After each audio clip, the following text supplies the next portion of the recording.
Hello बच्चों, आज की क्लास में हम लोग पढ़ने वाले हैं बेसिक अकाउंटिंग टर्म का पार्ट सेकंड।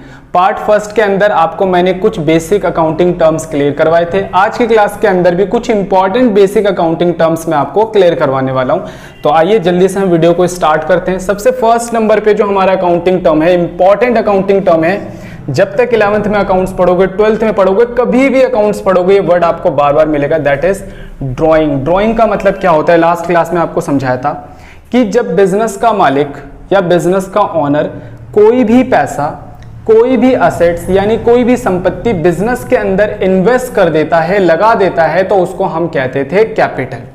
सेम इसी तरीके से जब बिजनेस का ओनर कोई भी पैसा, कोई भी असेट्स या कोई भी गुड्स क्या करता है, अपने पर्सनल पर्पस के लिए बिजनेस से निकालता है, तो उसे कहते हैं drawing.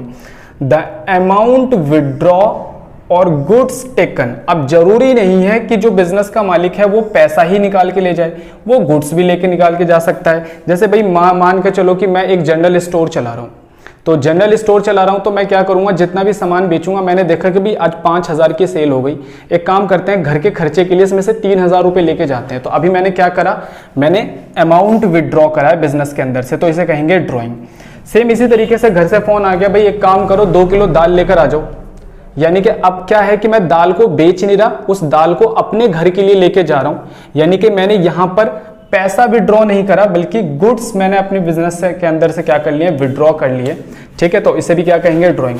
The amount withdraw goods taken by proprietor, proprietor मतलब ओनर, और पार्टनर, अगर पार्टनरशिप बिजनेस है तो पार्टनर ओनर होंगे। फॉर पर्सनल यूज, याद रखना है अपने इस्तेमाल के लिए लेके जाना चाहिए।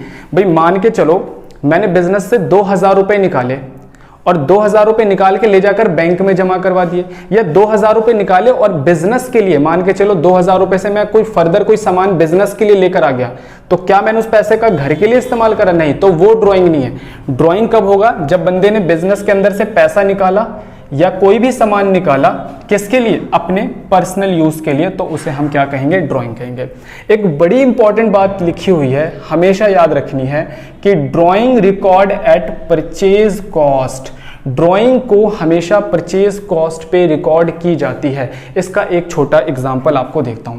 बच्चों मान के चलो मैं एक इलेक्ट्रॉनिक की क्या चला रहा हूं, शॉप चला रहा हूं, ध्यान से समझना, इलेक्ट्रॉनिक की शॉप चला रहा हूं। मैं एक फैन बेचता हूं, मान लो पंखा बेचता हूं, उस फैन की कीमत है 1,500 रुपए, यानी कि अगर कोई बंदा मेरे से वो फैन खरीदने के लिए आता है, कोई कस्टमर आता है, तो मैं वो फैन कितने का बेचता हूँ, 1,500 रुपए का। अब भाई मैं इतने खरीद के कितने का लाया हूँ, मैं मान के चलता हूँ मैं खरीद के लाया हूँ इसे 1,200 रुपए की कॉस्ट पे, क्योंकि भाई कुछ तो प्रॉफिट कमाऊंगा ना जब बेचूंगा, तो 1,200 रुपए का खरीद के लेके आया, 1,500 रुपए का बेचूंगा।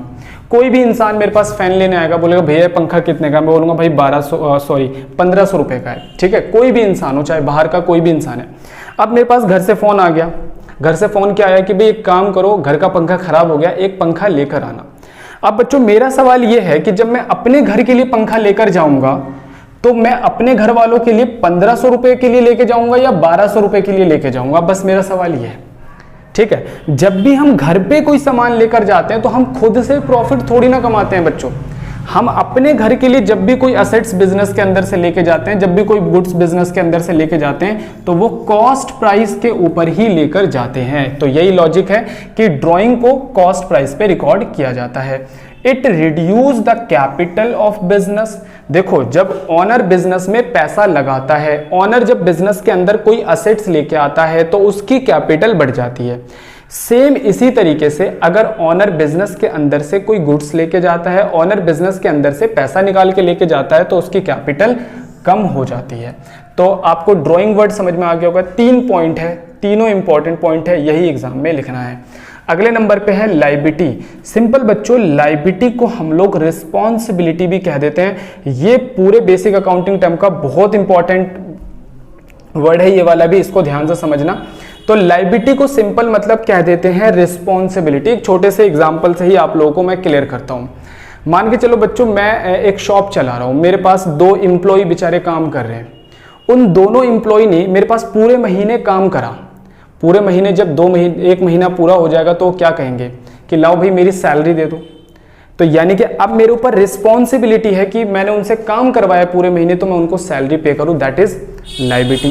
सेम इसी तरीके से मैंने बैंक से 1 लाख रुपए का लोन ले लिया, तो मेरी रिस्पॉन्सिबिलिटी है कि बैंक ने जितना टाइम बताया उसके बाद मैं वो 1 लाख रुपए उन्हें वापस करूं। ये मेरी क्या है, ये मेरी लायबिलिटी बन गई। मैंने किसी से उधार में सामान खरीदा और मैंने बोला 3 महीने बाद भाई पेमेंट ले लियो, 3 महीने बाद आके मेरे पास खड़ा हो जाएगा, ला भाई पैसा दो, यानी कि वो भी मेरी क्या है, रिस्पॉन्सिबिलिटी, यानी कि उससे भी मैं क्या कहूंगा, लायबिलिटी।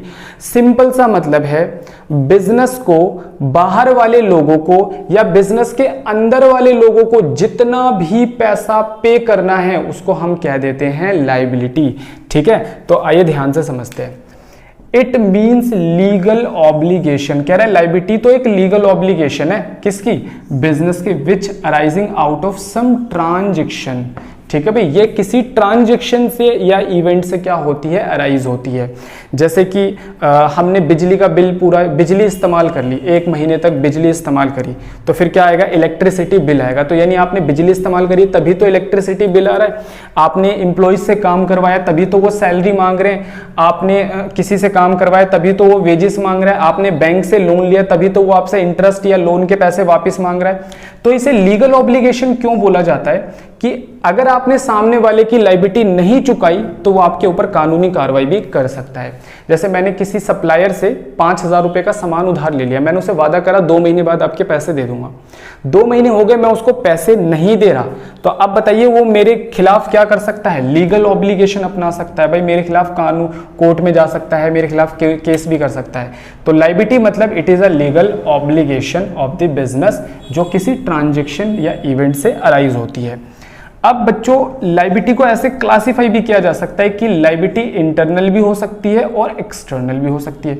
देखो इंटरनल लायबिलिटी के अंदर सिर्फ ऑनर की लायबिलिटी आती है, बिजनेस के मालिक ने बिजनेस के अंदर जो पैसा लगाया वो बिजनेस की जिम्मेदारी है कि उसको सही से रखना, उससे सही से बिजनेस करना, और वो अपने जो ऑनर होता है उसके लिए वो अकाउंटेबल भी होता है, यानी उसको जवाबदेही भी रखता है। तो सिर्फ ऑनर ने जो बिजनेस में पैसा लगाया है उसको कहते हैं इंटरनल लायबिलिटी। ठीक है, आगे हम पढ़ेंगे भी सेपरेट लीगल एंटिटी, वहां ये बात और अच्छे से क्लियर होगी।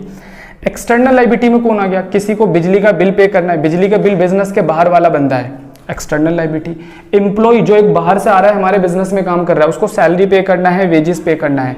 बैंक से लोन लिया है, बैंक वाले को लोन पे करना है। ठीक है, तो यानी बाहर वाले बंदों को किसी सप्लायर से सामान खरीदा है उसको पैसे पे करने। It is the liability other than owner liability, कह रहा है कि ऑनर की लायबिलिटी को छोड़कर बाकी जितने बंदों को भी पैसे पे करने हैं, जितने बंदों की भी लायबिलिटी है वो एक्सटर्नल लायबिलिटी है।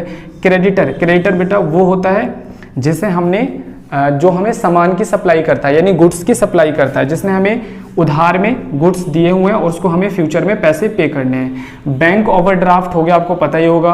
बैंक लोन, बैंक से हमने लोन लिया है या फिर ओवरड्राफ्ट यानी ज्यादा पैसे हमने बैंक से उठा रखे तो वो भी हमें फ्यूचर में पे करना पड़ता है, तो हम इन सबको क्या कहते हैं, लायबिलिटी। तो लायबिलिटी का मतलब समझ में है, internal liability, external liability. Owner की लायबिलिटी इंटरनल है, ऑनर को छोड़कर बाकी जितने लोग हैं उन सब की लायबिलिटी क्या है बच्चों, एक्सटर्नल है।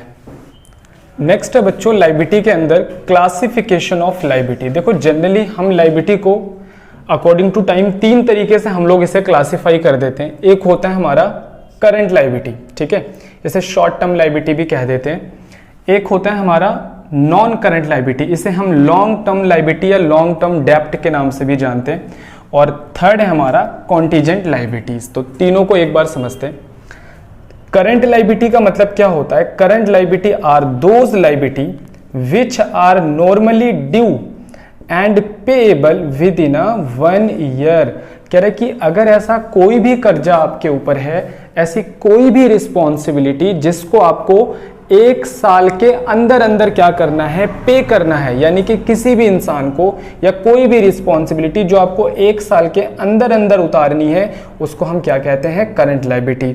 इसका एग्जाम्पल है जैसे कि मान लो क्रेडिटर, बच्चों जो हमारे सप्लायर होते हैं, जो हमें गुड्स वगैरह उधार में सप्लाई करते हैं या क्रेडिट में सप्लाई करते हैं, वो ज़्यादा से ज़्यादा कितने दिन रुक सकता है, 1 महीने, 2 महीने, 3 महीने, 4 महीने, 5 महीने, यानी कि वो साल से ज़्यादा तो नहीं रुक सकता ना। यानी कि जो सप्लायर होते हैं, जो क्रेडिट में सामान सप्लाई करते हैं, वो 1 साल से कम के अंदर अपना रिकवर पैसा कर लेते हैं। तो क्रेडिटर को 1 साल के अंदर पैसा देना होता है, इसलिए हमारा ये करंट लायबिलिटी में आ जाता है। बिल्स पेबल भी सेम, क्रेडिटर जब हमें बिल दे देता है तो वो बिल्स पेबल की फॉर्म में आ जाता है। शॉर्ट टर्म लोन, जो शॉर्ट टर्म लोन होते हैं कुछ समय के लिए बैंक से, वो हमें 1 साल के अंदर चुकाना होता है, 4 महीने, 5 महीने, 6 महीने। तो करंट लायबिलिटी वो लायबिलिटी जो 1 साल के अंदर पे करनी है, और इसके एग्जाम्पल ये तीनों हैं, आप याद रख लेना। नेक्स्ट है नॉन करंट लायबिलिटीज का मतलब क्या होता है।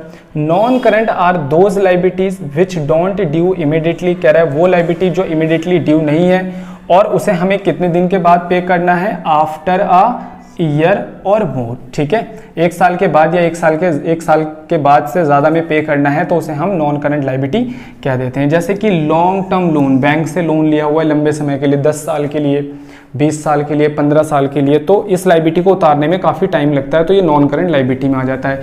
डिबेंचर, जो कंपनियां डिबेंचर की फॉर्म में पैसा फंड रेज करती हैं, वो जो डिबेंचर होता है वो भी 1 साल से ज्यादा के बाद वापस किया जाता है। तो डिबेंचर सीखेंगे, बाद की बात है ये।